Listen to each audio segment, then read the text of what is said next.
தாய் வீடு நவம்பர் 2024. வண்ணதாசன் கதைகளுக்கு கீழ் எழுதிய குறிப்புகள். எழுதியவர் சு. வேணுகோபால். வாசிப்பவர் ஆர். சத்யபிரியா. வண்ணதாசன் கதைகளை என் சிறுவயது முதல் படித்து வந்திருந்தாலும் முழு தொகுப்புகளையும் கையில் வைத்துக்கொண்டு வாசிக்கும்படியான சந்தர்ப்பம் அமையவில்லை. அப்படி முழு தொகுப்புகளையும் படித்துவிட வேண்டும் என்ற ஆர்வத்தில் 2011 வருடம் அக்டோபர் மாதம் முழுக்க படித்தேன். அப்போது கட்டுரையாக எழுதவில்லை. படிக்க படிக்க சில கதைகளின் கீழ் சிறிய குறிப்புகளை பென்சிலில் எழுதினேன். அந்த பென்சில் எழுத்துக்களும் மங்கிக் கொண்டு வருகின்றனவா, என் கண் பார்வை மங்குகிறதா என்று தெரியவில்லை. அந்த குறிப்புகளை இங்கு பெயர்த்து எழுதுகிறேன். கதை பத்திகளின் பக்கவாட்டில் எழுதியிருக்கும் கமெண்ட்ஸ்களை எடுத்து எழுதவில்லை. 2 வார்த்தைகளோ சின்னதாக ஒரு வரியிலோ இருக்கிறது. முழு கதையை படித்து முடித்த பின் எழுதிய குறிப்புகள் மட்டும் இவை. எல்லா கதைகளுக்கும் குறிப்புகள் எழுதவில்லை. இக்குறிப்புகள் வண்ணதாசன் கதைகளை படிக்க உங்களை தூண்டும் என் சிறு முயற்சி இது. நொண்டிக்கிளிகள். வாழ்வியக்கங்களை விவரணைப்படுத்திய விவரணையின் தலைமகன் வண்ணதாசன். துயரங்களை, வாதைகளை, நெருக்கடிகளை விவரணையில் வடித்தெடுத்த மகத்தான கலைஞன். வடிகால். ஒரு சாவை கொண்டு மற்றவர் சாவின் துயரை விளங்க வைக்காமல் எழுதியிருந்தால் மிக நன்றாக இருக்கும். இருந்தாலும் நல்ல கதை. நந்தவனத்தில் ஒரு ஆண்டி கதை போல. சில நிமிர்வுகள், சில குனிவுகள். கறிவேப்பிலை கதை போல. பாம்பின் கால். இன்று நாவித தொழிலில் நல்ல வருவாயுண்டு. காலத்தின் முன் பொருளை இழக்கிறது இந்த கதை. ஓர் உல்லாச பயணம். விவரணையில் வாழ்க்கை நுட்பம், நம் பெண்களின் அசலான குணம், நிகழ்வின் இயக்கம், பேச்சு வழக்கு நன்றாக வந்திருக்கிறது. உளவியல் சரியாக பார்க்கப்படவில்லை. தவறான உளவியல் கதைக்காக வளைக்கப்படுகிறது. முடிவிற்காக திட்டமிட்ட எழுத்து. உல்லாச உளவியல் தவறாக சித்தரிக்கப்பட்டிருக்கிறது. சபலம். சுந்தர ராமசாமி சொன்னது போல இறகை கோதிக்கொண்டே இருக்கிறார். விஷயத்திற்கு வர நேரமாகிறது. விதவிதமான மனிதர்களின் அங்க அடையாளங்கள் துல்லியம் பெறுகின்றன. சாக்லேட்டுக்காக இவ்வளவு நீண்ட கதை. இந்த சாக்லேட் விஷயத்தை 4 வரிகளில் எழுதி கடந்து விடலாம். இன்று இம்மாதிரி ஆசிரியர் ஒரு சாக்லேட்டுக்காக ஏங்கியதை ஒரு நீண்ட கதையாக எழுத முடியாது. காலம் மாறிவிட்டது. சாத்தியமில்லை. காலத்தின் முன் இக்கதைக்கும் பொருளில்லை. தோட்டத்திற்கு வெளியிலும் சில பூக்கள். மிக நல்ல கதை. குடும்ப உறவினர்களைப் போல வெளியிலும் நல்ல மனிதர்கள், பிரியமிக்க, பங்கெடுத்துக் கொள்கிற மனிதர்கள் இருக்கிறார்கள் என்பதை பேருந்தில் அழும் குழந்தையை மற்றவர்கள் தூக்கி ஆற்றுப்படுத்தும் அற்புத கணத்தை சொல்கிறது. ஆனால் அந்த அற்புத கணத்தை சொல்லவே அவன் குழந்தையை மாமா வீட்டிற்கு தூக்கி கொண்டு போய் காட்டிவிட்டு வருவதாக இருக்கிறது. போர்த்திக் கொள்ளுதல்.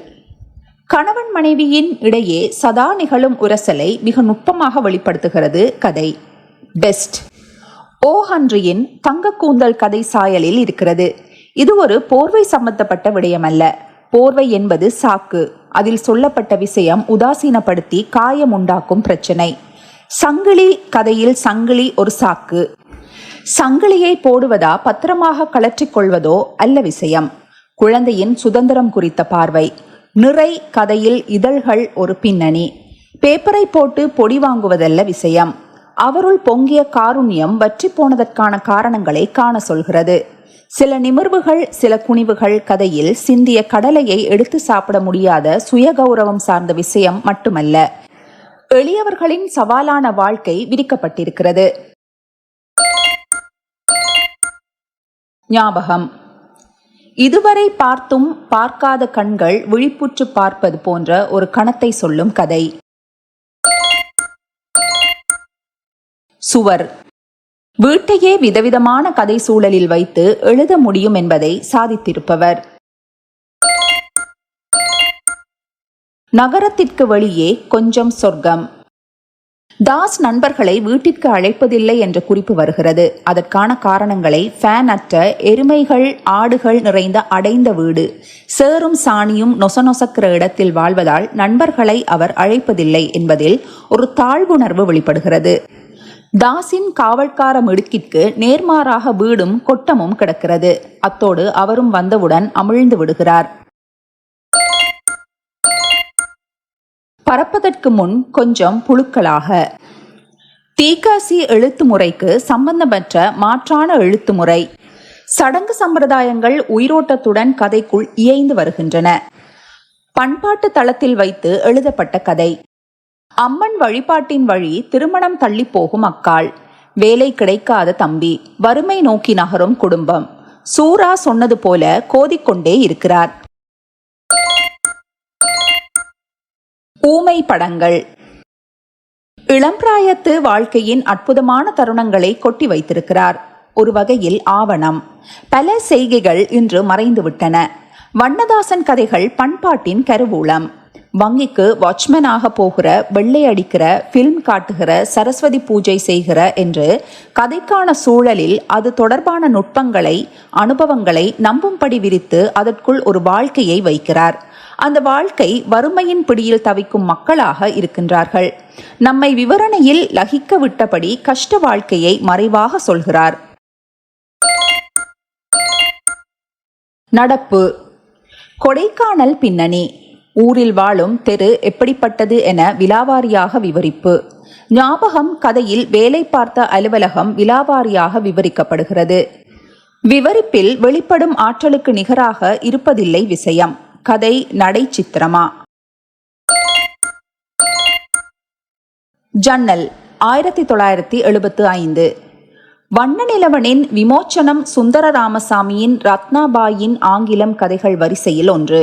கடுமையான வாழ்க்கையை சொல்லும் கதை, நல்ல கதை. ரத்னாபாயின் ஆங்கிலம் வந்த ஆண்டு 1976. தாகமாய் இருக்கிறவர்கள். பொன்னம்மை கிளைக்கதை ஸ்ட்ராங். வண்ணதாசன் எழுதுவது எதுவும் வேஸ்ட் ஆகிவிடவில்லை. மாரிமுத்து என் நண்பர். அவர் நண்பரின் மனம் மாற்றிய காட்சிகள் இவரது கதைகள். வண்ணதாசன் கதைகள் சுய பரிசீலனை செய்து கொள்ள தூண்டுபவை. ஜெயகாந்தன் சமூகத்தை மாற்ற எண்ணங்கொண்டு எழுதினார். நிலை. புரட்சிகரமான கதைக்கு ஒரு கரு கிடைத்து அதை எழுதுவதற்குள் வண்ணதாசனின் இம்மாதிரி சில கதைகளை படித்துவிட்டு எழுத தொடங்க வேண்டும். நானும் கூட அப்படி நினைத்ததுண்டு. கதையின் ஆற்றல் எல்லாம் சாராக இறங்கி நிற்க கதைக்குள் புரட்சி துடிக்க வேண்டும். உலகத்தரமான கதைகள் என்று எந்த அளவுகோலின்படி நிறுத்துவது? பண்பாட்டின் அத்தனை இழைகளோடும் சொந்த மண்ணின் மக்களை பாதிக்கிற கதைதான் உலகத்தரமாக இருக்க முடியும். இந்த நிலை கதையை ஒரு அமெரிக்கன் புரிந்து கொள்வானா? அவனுக்கு இது சாதாரணமாக தோன்றிவிட்டால் எது உலகத்தரம் என்ற அளவுகோலே பொய்த்துவிடும். ஒடுக்கப்பட்ட குழந்தையின் உலகம் அதி அற்புதமாக படைக்கப்பட்டிருக்கிறது. சமவெளி. கலை மனிதனை மிக உயரத்திற்கு கொண்டு செல்ல எத்தனிக்கிறதும் யதார்த்தம் அவனை சமதளத்திற்கு இழுத்து நிறுத்துகிறதுமான பயணம் இக்கதை. ஒரு ஓவியம் ஒருவனை மிக உயரத்திற்கு செல்ல தூண்டும் ஊக்கியாக நின்று துரிதப்படுத்தலாம். அதே விஷயம் மற்றொருவருக்கு கவர்ச்சியாக அரை நிர்வாண கோணமாக்கப்படலாம். இந்த இரண்டிற்கும் அப்பாற்பட்டு ஒரு வாழ்க்கை இருக்கிறது. சந்தோஷமும் துயரமும் கொண்ட வாழ்க்கையை ஏற்று வாழ வேண்டியிருக்கிறது. கூறல். உலக சிறுகதைகளில் இப்படி ஒரு கதை இருக்குமா என்று தெரியவில்லை. சாதாரண பரிபாசைகளுக்கு அப்பாற்பட்டு உடலும் உடலும் பேசிக்கொள்கிற, மனமும் மனமும் பேசிக்கொள்கிற, தொடுதலும் தொடுகிற விதத்திலும் பேசிக்கொள்கிற ஒரு கதை. நம் யதார்த்த நியதிக்கு அப்பாற்பட்ட ஒரு நியதியின் உலகினை சொல்லும் கதை. இதுவரை தமிழில் எழுதப்படாத கோணத்தில் எழுதப்பட்டிருப்பதால் பட்டென ஈர்க்கிறது. கதைகள் கூட இப்படி தேர்ந்து தான் எழுத வேண்டுமோ? இவ்விதமான கதைகள் தான் எஸ். ராமகிருஷ்ணனை வசீகரம் செய்கிறது. விசாலம். கல்யாணமாகாத கவலையும் ஏக்கமும் முறுக்கேறி மனநோயாக மாறி சாலாவை படுக்கையில் கிடத்துகிறது. சாலாவிற்கு இஷ்டம் இருந்தும் தங்கை மகனுக்கு கொடுக்காமல் அதைவிட நல்ல இடத்தில் தர நினைக்கிறார் அப்பா. பொருளாதார சரிவு கண்ணுக்கு தெரியாமல் நுழைந்து குடும்பத்தை தலைகீழாக புரட்டி போடுகிறது. வரும் மாப்பிள்ளைகள் எல்லாம் இஞ்சி ஒதுங்கி விடுகின்றனர்.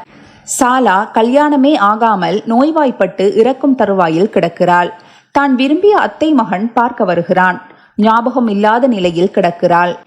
வரட்டு கௌரவம் வரட்டு ஆணவத்தால் சொந்தங்களில் மன உறவு ஏற்படாமல் காதல் நாசமுறுவதை உள்ளம் விம்மச் சொல்கிறது. அந்தந்த காலத்தில் மனவிசாலம் ஏற்பட்டிருந்தால் உறவுகள் மலர்ந்து மனம் வீசியிருக்கும். மன இசைவு ஏற்படாததினால் உறவு சுருங்கி சிதைவுறுவதை சொல்கிறது. சின்னாபின்னப்பட்ட பின்புதான் ஞானம் வருகிறது.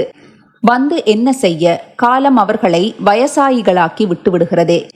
இம்மாதிரியான நல்ல கதைக்குள் கூடுதல் அழுத்தங்களையும் இன்னுமான பரிமாணத்தையும் ஏற்படுத்த இதில் சொல்லப்படாத ஒரு முரண் மோதல் கசப்பு தேவைப்படுகிறது. இப்படி எழுதப்பட்ட கதைக்குள் கூடுதல் அம்சம் இருந்தால் இன்னும் சிறப்பை பெறும். பெயர் தெரியாமல் ஒரு பறவை.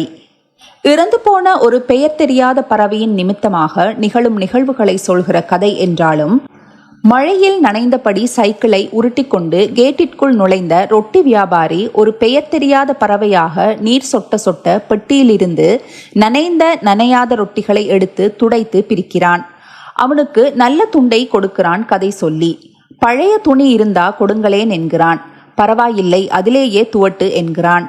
1983 இலங்கையில் நடந்த இனக்கலவரத்தில் மனிதர்கள் சிதைந்து கிடந்த காட்சியும் பெயர் தெரியாத பறவை இங்கு இறந்து கிடந்த காட்சியும் சொல்லப்படுகிறது. வாழ்க்கை இப்படியா முடிய வேண்டும்? இந்த தருணத்தில் மழையில் நனைந்து வந்த ரொட்டி வியாபாரி மீது பரிவு ஏற்படுகிறது.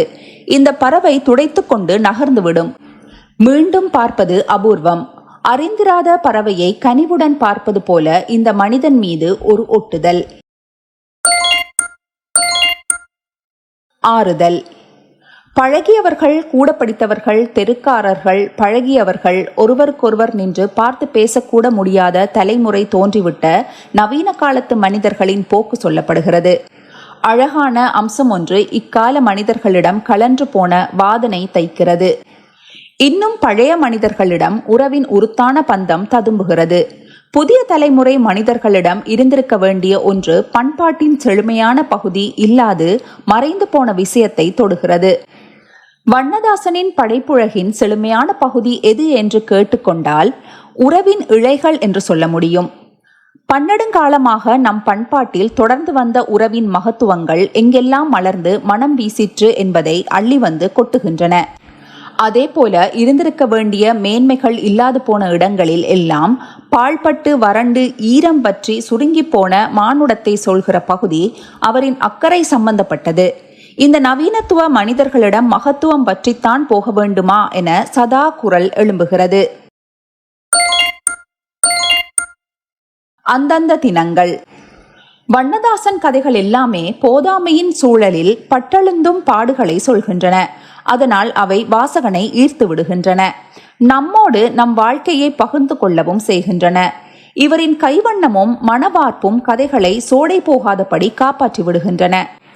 கனவுகளில் சல்லாத்துணி நெய்யாத உக்கிரமான கதைகள் நிறைய நிறைய. வாசகனாக இவரின் ஆகச்சிறந்த கதைகள், சிறந்த கதைகள், நல்ல கதைகள் என பிரித்து இணைவதை சிறிதும் பெரிதுமான பாடுகளின் வழியாகவோ மெலிதான அல்லது அடர்த்தியான சிடுக்குகளால் திக்குமுக்காடுவதை கொண்டோ பிரித்து உணரலாம். சில சமயம் அடைந்திருக்கும் கவித்துவ உச்சங்களாலும் ஆகச்சிறந்த கதைகளாக மாறிவிடுகின்றன. சிறுகச் சிறுக. மகத்தான மனிதனின் படுமோசமான சரிவை மலையப்பனை கொண்டு சொல்கிறார். வறுமை என்ற கொடூரன், பெருந்தன்மையற்ற முதலாளிமார்கள், காலம் என்ற சூழ்ச்சிக்காரன் எல்லாம் சேர்ந்து மலையப்பன் என்ற மகத்தான மனிதனை சிறுகச் சிறுக கீழ்மையை பற்றிக்கொள் என்று சதா சுற்றி நின்று கூத்தாட அப்படியே ஆகி போனவனின் கதை இது. மகத்தான மனிதர்கள் ஏன் இப்படி சரிந்து போகிறார்கள் என்பதை பரிவுடன் பார்த்த கதை சிறுகச் சிறுக.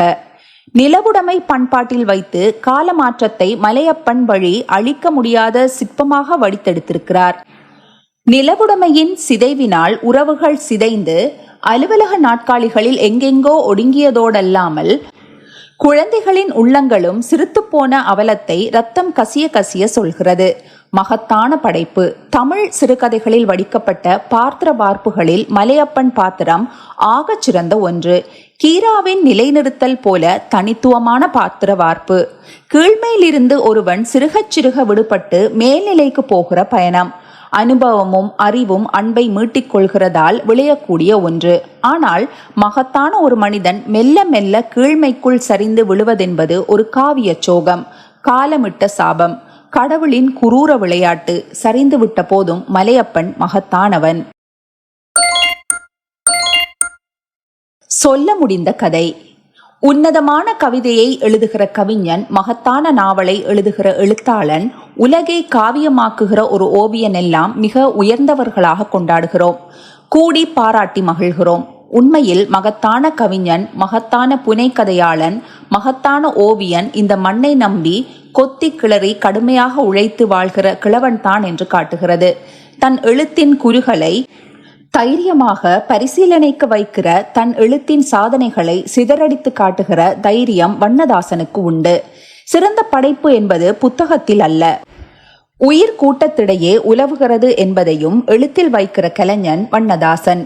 சொல்ல முடிந்த கதை எழுத்தாளனுக்கு தனித்துவமான பார்வை இருக்க வேண்டும் என்று அடிக்கடி கூறுகிறோமே, அந்த பார்வை அமைதியுடன் வண்ணதாசனிடம் துலங்குகிறது. தன் முனைப்பு அற்றவர்களிடம்தான் இயற்கையின், மனிதனின் காருண்யத்தை வெளிப்படுத்த முடியும். சிறிது வெளிச்சம். தமிழ் பண்பாட்டிற்கு மட்டுமே உரித்தான தமிழ் கதைகள் என்று படிக்கும் போது நான் குறித்து வைத்ததுண்டு. வேல ராமமூர்த்தியின் கதைகளை படித்தபோது அன்னமயில் என்ற கதை மீது பென்சிலால் அப்படியே எழுதி வைத்தேன். கீராவின் பேதை, புதுமை பித்தனின் செல்லம்மாள் கதைகள் மீதும் எழுதி வைத்தேன். வண்ணதாசனின் சிறிது வெளிச்சம் கதை மீதும் அவ்விதம் எழுதுகிறேன். மழை வெயில் படித்த இந்த கணம் எழுதுகிறேன். வண்ணதாசன் தேங்கும் இடத்தை சொன்ன இந்த தமிழ் உலகம் அவர் பின் எழுதி வென்ற இடங்களை சொல்லவில்லை. இதுதான் மதிப்பீடா? மதிப்பீடுகளை மாற்றி எழுத வேண்டிய காலம் வந்தால் அதை செய்திருக்க வேண்டும். செய்தது நன்மை என்றால் செய்யாமல் போனது துரோகம். அப்பால் ஆன. கணவனை இழந்து சிறு மகளுடன் வாழும் ராஜியின் துயரம் நெருங்கிய உறவுடைய ஆண்களுக்கு தெரிகிறது. பகிர முடியாமல், பசுமையான புதிய பாதையை காட்டாமல் மௌனமாக இருந்து கொண்டு வேறு வகையில் சிறிய அளவில் விசாரித்து கொள்ள மட்டுமே முடிகிற தருணங்கள் எவ்வளவு கொடுமையானது. பல்வேறு சமூக கட்டுப்பாடுகளுக்கு அப்பால் துடிக்கும் உள்ளம் பற்றி பேசப்படாத ஒரு உலகம் நமக்குள் விரிகிறது. இப்படி தெரிந்தும் மௌனமாக இருப்பதற்கு இந்த சமூக வளமையும் ஒரு காரணம். அவனுடைய நரி, அவளுடைய ஓடை. அரசு வேலைக்கு செல்லும் கணவன்மார்களின் மனைவிகள் ஒரே தெருவில் இருக்க நேருகிற போதெல்லாம் அவர்கள் கூடி சிரித்து பேசும் மாலை பொழுதும், அவர்களின் கணவர் ஒருவர் வந்தவுடன் கலைந்து அவரவர் கைஜோலி பார்க்க போவதுமான ஒரு நிகழ்வு நடக்கும். இந்த சூழலை பார்த்திருக்கிறோம். யாரும் கதையுலகிற்குள் அந்த இனிய உலகத்தை கொண்டு வந்ததில்லை. வண்ணதாசன் அச்சூழலை அப்படியே கதையுலகினுள் அள்ளிவிடுகிறார். யாரும் எழுதாத இந்த கோணத்தை கண்டு எழுதுவதுதான் இவரது தனித்துவம். இதைத்தான் ஒரிஜினாலிட்டி என்று எனக்கு சொல்ல தோன்றுகிறது. நீச்சல். தீகாசியின் பேட்டிகள், கடிதங்கள், கட்டுரைகளை படிக்கும்போது எனக்கு உடனடியாக தோன்றுவது, இவர் சொல்லும் விஷயங்களுக்கு வண்ணதாசனின் எழுத்து சம்பந்தமில்லாது இருக்கிறதே என்று நினைத்ததுண்டு. இன்னும் வெளிப்படையாக சொல்ல வேண்டுமென்றால், தீகாசி விரும்பும் இலக்கிய அழகியல் வண்ணதாசன் எழுத்தில் இல்லை எனலாம். மார்க்சிய முற்போக்கு யதார்த்தவாதம் குறித்து பேசியவர் தீகாசி. அங்கு பண்பாட்டு கூறுகளுக்கு இடம் கிடையாது, நம்பிக்கைகளுக்கு இடம் கிடையாது. வண்ணதாசன் படைப்புகளில் அவை இல்லாமல் கிடையாது. அப்பாவை நேசிக்கிற மகன்தான் வண்ணதாசன். ஆனால் அப்பாவின் இலக்கிய அழகில் வண்ணதாசனின் அந்தராத்மாவில் இல்லை. அவரின் அந்தராத்மாவில் மின்னும் ஒளி தி. ஜானகிராமனிடமிருந்து பெற்றுக்கொண்டது. இலக்கியத்தை பொறுத்தளவில் நான் வேறு அப்பா வேறு என்பதை கிட்டத்தட்ட ஒரு வாக்குமூலம் போல ஒரு கதையை முன்வைத்திருக்கிறார். கதையின் தலைப்பு நீச்சல். சூரியன் அருகில் பறக்கிறவர்கள். வண்ணதாசனின் சொந்த அனுபவங்கள், அவரின் மன உலகங்கள், கனவுகள், ஏமாற்றங்கள் சில கதைகளில் வருகின்றன. அவற்றை அறிந்தும் அறியாமலும் விடுவது கூட அழகுதான். ஞாபகம் பறப்பதற்கு முன் கொஞ்சம் புழுக்களாக, சமவெளி, வரும் போகும், சங்கிலி, சொல்ல முடிந்த கதை. இக்கதைகளில் வண்ணதாசன் துல்லியமாகவே தெரிவது போல் இருக்கிறது.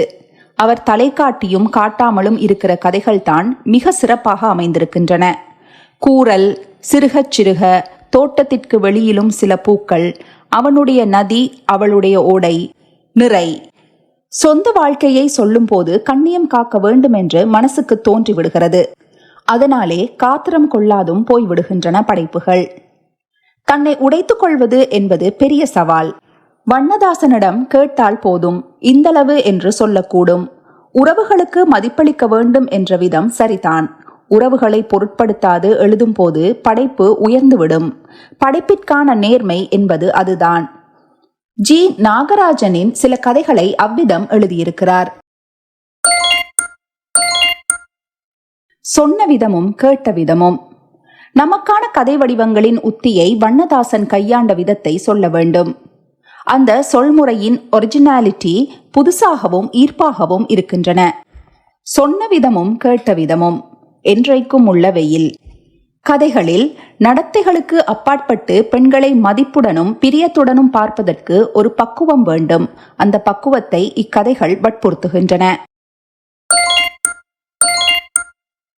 ஆலங்கட்டி மழை.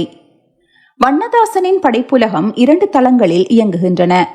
ஒன்று சாதாரண நடுத்தர வர்க்கத்து அரசு ஊழியனின் வாழ்க்கை கோலம்.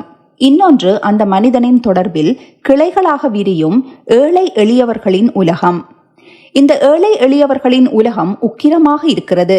நடுத்தர வர்க்கத்து உலகின் உரசல்கள் இருந்தாலும் சாந்தம் தவழ்கிறது. பெரும்பாலும் நான் பாத்திரத்தின் கண்ணோட்டத்தில் சொல்லப்பட்டாலும் கதையினுள் நிகழும் முரண் உரசல் வண்ணதாசனின் நான் மட்டுமே அல்ல. ஆனால் வண்ணதாசனின் வேறு பல கிரகிப்பின் அம்சங்கள் கதையில் சிலந்தி வலை போல பின்னப்பட்டிருக்கின்றன.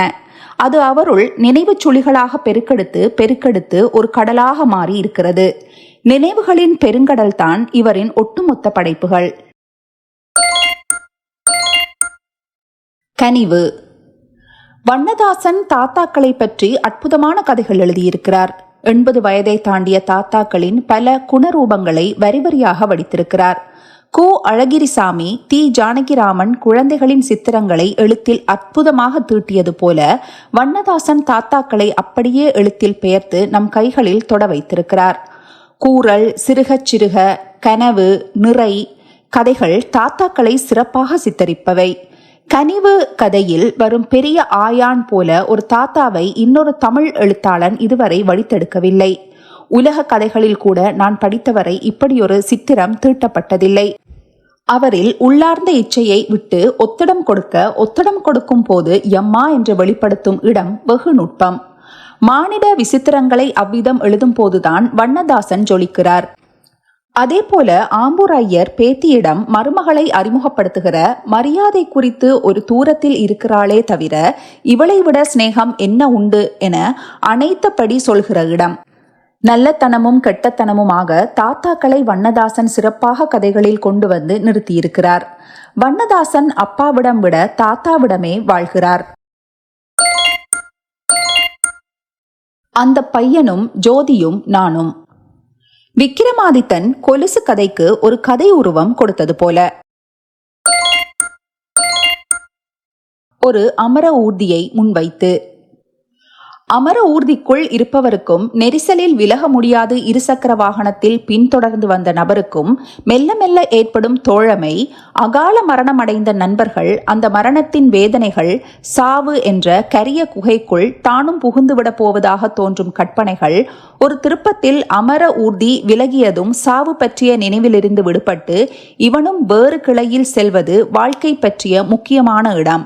சாவு என்பது சிலருக்கு சந்திப்பு, சிலர் சந்திக்க நாட்கள் இருப்பதாக நாம் விரும்பினாலும் தள்ளிப்போகும் சம்பத்து. அமர ஊர்தியை பின்தொடரும் எத்தனையோ வண்டிகள். அந்த சாவு எந்த நேரத்தில் எப்படி வரும் என்று சொல்ல முடியாது.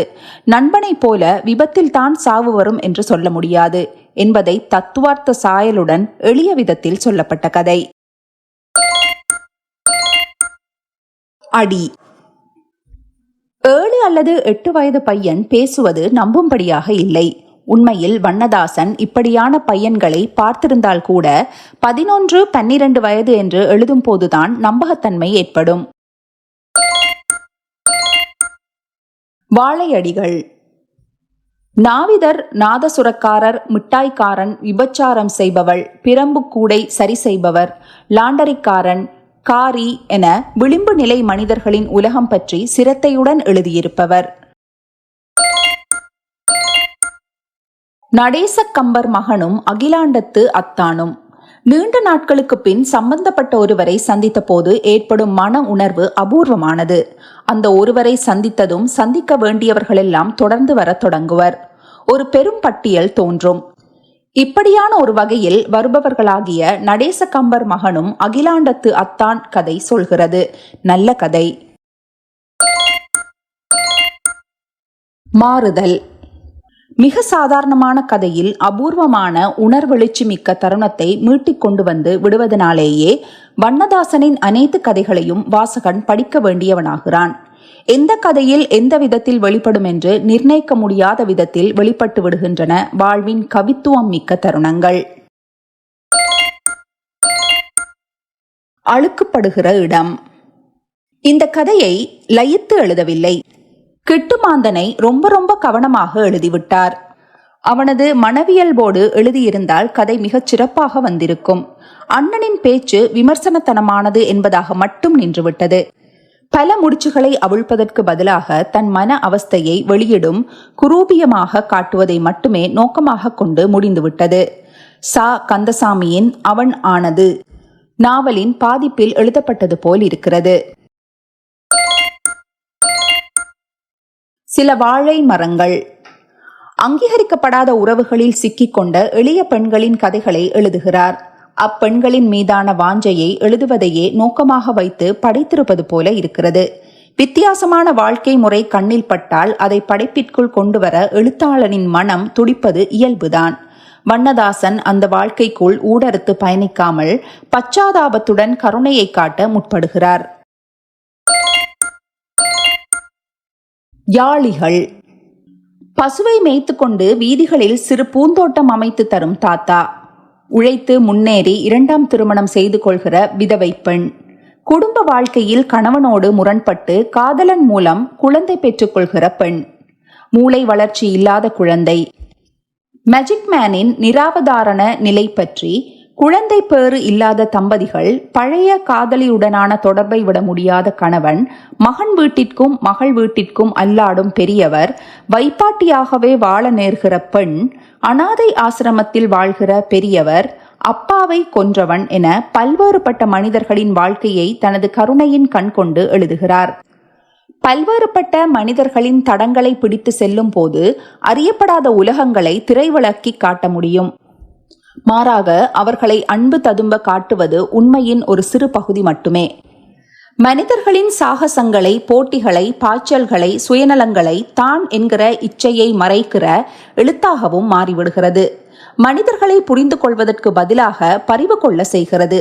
எது முக்கியம் என்பது படைப்பாளிகளிடம் வேறுபடுகிறது. மேலான கலைஞர்கள் புரிந்து கொள்வதையே முதன்மைப்படுத்துகின்றனர். சைகைகள் மூலம் செய்தி. இன்றைய அமைதியான தருணத்தில் ஆரம்பித்து வாழ்க்கை நெருக்கடிக்குள் சிக்கி உழன்ற பழைய காலத்திற்கு சென்று மீண்டும் நிதானத்துடனும் பிரியமுடனும் நகரும் உலகிற்கு வந்துவிடுகிறது. மிகவும் முக்கியமான பார்வையாளர்கள். ஒரு சூழலில் கிடக்கிற போது என்னென்ன பேசப்படும், பார்க்கப்படும், நினைக்கப்படும் என்றான விஷயங்களை திரட்டி கொண்டு வந்து உயிராக சமைத்து விடுகிறார். யாரும் இழுக்காமல் தானாகவே. கணவன் எங்கோ தொலைந்து போன பின் நீலாவின் அம்மா அவர் வீட்டிற்கு வந்து போய் கொண்டிருந்த கணவரின் ஒன்றுவிட்ட சகோதரனை இனி வீட்டிற்கு வர வேண்டாம் என்கிறாள். காலம் ஓடுகிறது. நீலா வளர்ந்து ஒரு பையனை அவளும் காதலிக்கிற வயசுக்கு வருகிற போது அந்த பாஸ்கர பெரியப்பா அம்மாவோடு பேசிக்கொண்டு வீட்டிற்கு வருவது கதையில் சொல்லப்படுகிறது. தவறு நடந்து விடாமல் தன்னை பாதுகாத்துக் கொள்ள நீலாவின் அம்மா தடுத்திருக்க கூடும். இப்போது காலம் மாறிவிட்டது. அனுபவம் வேறொரு முடிவை கூட எடுக்கும். இப்போது மகளுக்கு ஒரு அப்பா போல முன்னின்று செய்ய ஒருவர் தேவை. இளமையும் போய்விட்டது. ஊரும் தவறாக பேசாது. எனவே அவரின் வருகை இந்த கணத்திலிருந்து இனி தொடரும் என்பதாக நாம் நினைக்கலாம். ஒரு சுழற்சி. விலகி வந்து கூடும் இடம். எத்தனையோ தமிழ் குடும்பங்களின் கதையல்லவா இது?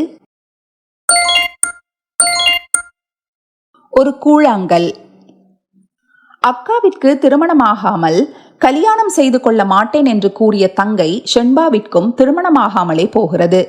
இந்த காந்திமதியும் செண்பகமும் அரசு வேலையில் வசதியாக வாழக்கூடிய பெண்கள். இவர்கள் மீது மனதளவில் இச்சை கொண்டு திரிகிற சுந்தரம், பூர்ணலிங்கம் இளசுகள்.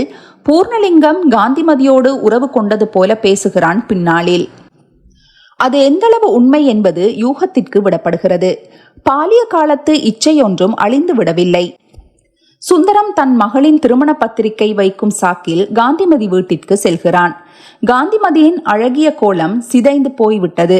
அவளின் சிரிப்பு வரவேற்பிலிருந்து அவள் இழந்து போன கனவு அசைகிறது. சுந்தரத்திற்குள் ஒளிந்திருந்த இச்சை முற்றாய் தீந்து ஒரு பெண்ணின் வாழ்க்கையில் குழந்தை குட்டி என்றில்லாது இப்படி ஆகிவிட்டதே என்று பரிவு தோன்ற கண்ணீர் துளிர்க்கிறது. நம் முன் உள்ள பெண்களின் இன்னொரு பக்கத்தை அறிகிற போது துக்கம் மேலிட செய்கிற இந்த விஷயத்தை காட்டுகிறார். சுலோச்சனா அத்தை, ஜெகதா மற்றும் ஒரு சுடு மண் காமதேனு. வரிக்கு வரி நம் அன்றாட செயல்களை, அங்க அசைவுகளை இழைத்து இழைத்து எழுதி கொண்டே வந்து மானிடர்களினுள் பதுங்கி இருக்க இச்சையை வெளிப்படுத்தும் கதை. லட்சுமண மாமாவின் மனைவிக்கும் ஜெகதாவின் கணவனுக்கும் உண்டாகும் இச்சை. ஒரு இழை என்றால் அதனை ஒரு நொடியில் கண்டு கணவனை தடுத்து பாதுகாத்து விட வேண்டும் என்று வேக வேகமாக முடிவெடுக்கிற ஜெகதாவின் இழை மற்றொரு பக்கமாக மிக சிறப்பாக கூடி வந்த கதை இது. இந்த கதைக்குள் குளித்துவிட்டு ஜெகதா ஓரிடத்தில் தலையை துவட்டிக்கொண்டே நீ தானே என் பொன் வசந்தம் என்ற பாடலை திரும்ப திரும்ப முணுமுணுக்கிறாள். இந்த பாடலின் கற்பனை வீச்சு கதை முழுக்க வியாபித்திருக்கிறதை வாசகன் உணர முடியும். இந்த வரியில் இருந்து ஜெகதாவையும் காயப்போட்ட துணிகளை பிரிக்கிற போது மடியில் அவனுடைய ஜட்டியை வைத்திருக்கிற சுலோச்சனாவையும் நாம் புரிந்து கொள்ள முடியும். அதை ஜெகதா கண்டு முடிவெடுக்கிற வேகம்தான் கதை. இயல்பான விஷயங்கள் எல்லாம் வண்ணதாசன் படைப்புகளில் அழகாகவும் மனதை வருடும் விஷயங்களாகவும் மாறிவிடுகின்றன. வாழ்க்கைக்குள் இனிமை தரும் நிகழ்விற்கு ஒளியேற்றி விடுகின்றன. நீங்களும் இப்படி இருந்தவர்கள் தானே? கசப்புகளை கொஞ்சம் தள்ளி வைத்துவிட்டு மறுபடியும் அந்த ஒளியில் திரியை ஏற்றுங்களேன், வெளிச்சம் வராது போகாது என்று அன்புடன் சொல்கின்றன. இன்னொன்றும். சிறிது வெளிச்சம் கதைக்கு அருகில் வைத்து இன்னொன்றும் கதையை வாசித்தால் கூடுதல் பரிமாணம் பெறும். சுந்தரத்து சின்னம்மையின் 2 காலகட்டத்து வெவ்வேறு வாழ்வின் நிகழ்வுகளாக காண முடியும். இந்த கதையை தனித்து வாசிக்கும் போது நிகழ்வுகளாக காண முடியும். அப்பா இறுதி வரை பேசாமலே இருந்ததற்கான சிறிய குறிப்பை தந்திருக்க வேண்டும். அப்போதுதான் இக்கதை தனித்து வலுவாக நிற்கும். சிறிது வெளிச்சம் கதையில் காதலனிடமிருந்து பிரித்து சொந்தத்தில் ஒரு எளியவனுக்கு கட்டி வைக்கப்பட்டவள் என்ற செய்தியை கொண்டு வண்ணதாசனின் வாசகர்கள் இக்கதைக்கு ஆழத்தை கூட்டிக் கொள்ள முடியும். வேறு வேறு கதையாக பார்க்கிற போது அத்தான் மீது மரியாதை வைத்திருக்கும் சுந்தரத்து சின்னம்மையுடன் பேசாமல் இருப்பதற்கு ஒரு குறிப்பு சிறு சிக்கலை காட்டியிருக்க வேண்டும். ஆனால் அவ்விதமான சிக்கல் சொல்லப்படாமலே சுந்தரத்து சின்னம்மையின் பாத்திர வார்ப்பு சிறப்பாக அமைந்துவிட்டது. பாத்திர வார்ப்பினால் குறிப்பு இல்லாமலே ஈர்க்கும் விதமாக இருக்கிறது. நன்றி.